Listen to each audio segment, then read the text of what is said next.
Next up is the partial coordinate system.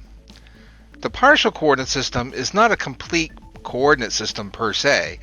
It's similar to the local coordinate system where it sets a 0 on the measured feature, but it only sets the origin one feature at a time. This is most commonly used when you just want to move the origin of an existing coordinate system. You just want to move that 0, 0, 0 to a new measured feature without actually changing the axis alignment. Now, when placing a partial coordinate system on a measured feature, the user is prompted to zero out any of the axes on that feature that it's capable of controlling.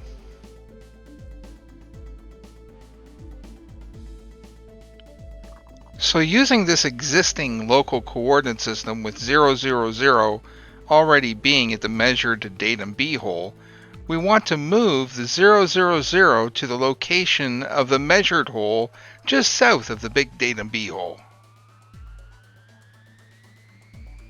So we execute the partial coordinate system command and pick that new circle measurement.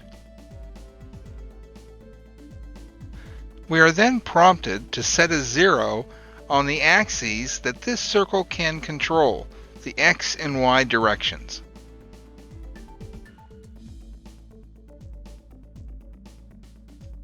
The partial coordinate system on this small circle measurement is now complete.